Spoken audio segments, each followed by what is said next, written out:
哎，大家伙儿早喽！8月16号星期六，又是周六早晨集体配速跑的日子。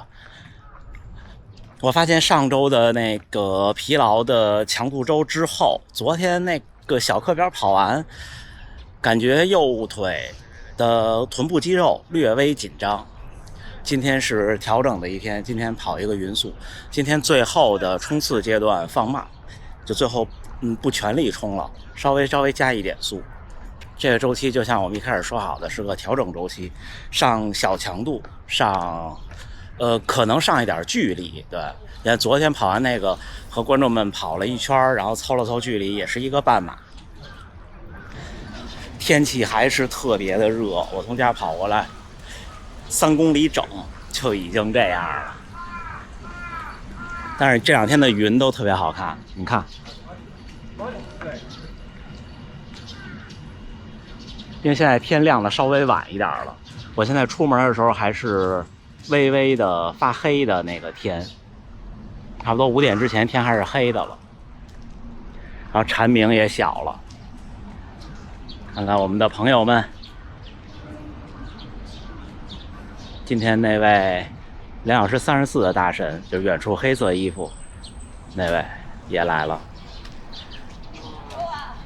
哦，2小时32的大神也来了，刚下自行车这位，又是激动的一天。今天2小时34的大神要跑30公里4分配，我跑15公里吧。行きましょうか。はい、じゃあ14頑張ってください。はい、3、2、1、はい、スタート。走。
第1公里3分55。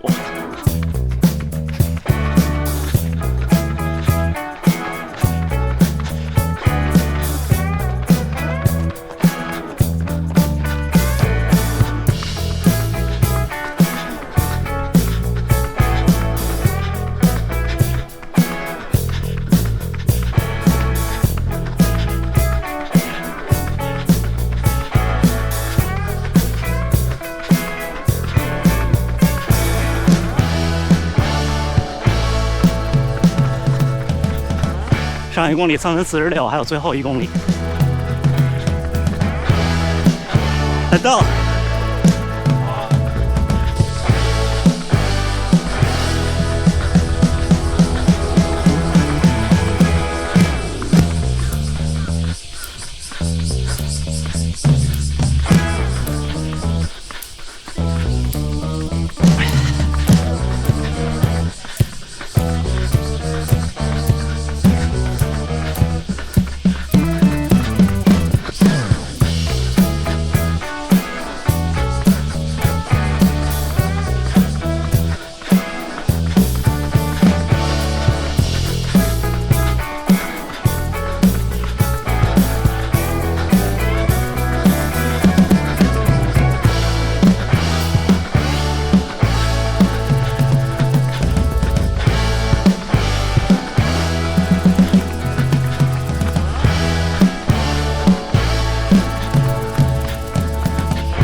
到了3分31，最后1公里结束了。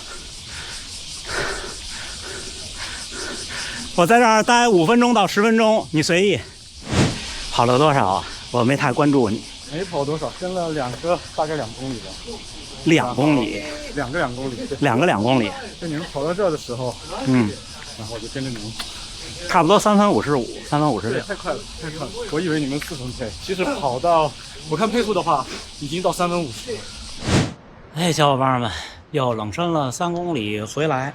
刚才在大本城和一位观众交流，他想今年破3，我就跟他分享说破3的当时我的体感和感觉，今天也跟大家再分享一次。差不多我总说15公里跑进1小时就具备了破3的水平，这是我到现在还是认同的一个话。因为我就回忆我差不多破3的时候，那个时候差不多15公里就是1个小时。如果是在半马的赛场上的15公里，我那时候已经可以跑到56分、55分的样子。我们先看看今天这个15公里的数据。今天的15公里58分23秒，平均配速3分53，平均心率168，最大心率181，消耗热量853千卡，有氧效果4.8，无氧效果0.1，平均步频207，触地时间184毫秒，步速损失百分比2.2%，步幅1.24米。这个步幅损失百分比就是佳明的970加这个最新的 HRM600的心率带才可以测出。我就发现确实这种匀速的配速跑是你的步速损失比最低的。其实就是马拉松比赛嘛，马拉松比赛就是一个匀速的配速跑，比节奏跑稍微快一点点。那像我现在如果是马配的话，差不多是理想成绩3分45，平常的以赛代练3分55到4分，差不多就是这样。那我的步速损失百分比差不多就是2.2。如果我跑间歇的时候，差不多就是2.4到2.6。如果大家有这一套设备的，也可以看一看。为什么说是15公里1小时呢？因为15公里不长不短。其实拿5公里去衡量全马的速度，我认为不科学。就是5公里想跑进20分左右，其实和马拉松跑进3个小时，我觉得说不好哪个难，都挺难的。但是一定要说，我觉得5公里18分钟，10公里38分钟，半马可能跑进1小时25分，我觉得1小时23分是比较保险的。这样的话，马拉松就具备了一个破3的水平。刚才那位观众我跟他讨论，我说你半马多少呀？他说1小时30以内吧。他可能感觉1小时30以内全马破3很有信心。但是我也跟他讲，我说小时候练过吗？小时候没练过，就是我们普通人，就我就是个半路出家的普通人。半路出家的普通人，我觉得半马跑进1小时25是再去考虑破3的事情比较稳妥。为什么这么说？我跟他举个例子，我说你在一场目标3小时的马拉松赛场上，你期待过半马的时候，旁边的时间指示牌是多长时间？那很显然，比方说我期待可能是1小时28，如果是1小时29就很难了，因为破3的小伙伴后程不掉速的可能性是和破240的小伙伴后程不掉速的可能性比前者更大。所以就像那天我那天节目叫半马和全马的成绩关系，我也说了这个。就今天跟他分享，我有了新的感想，就是你过半程那个点的时候，你希望看到的是1小时27、1小时28，那你的半马最好的成绩可能就得1小时25。如果你的半马最好成绩是1小时27，你跑到半马看到1小时27，那你下一个半马不太可能比你的半马最好成绩慢，比方说5分钟以内，就其实是很有难度的。在我个人在赛场上的感受，像它跟破240不一样。我破240的时候，我期待我的半马到半马那个时候看到的是1小时18多一点点，因为我后面不允许我掉那么多。当然破3的选手最后可能会掉一些，这真心话。然后再回到今天想跟大家分享的话题，就是周末的这种配速跑，15公里，夏天就是15到20，冬天是20到30。我个人认为，对任何阶段的选手，就接着昨天咱们那个训练逻辑的制定，对任何阶段的选手，我觉得都很有意义。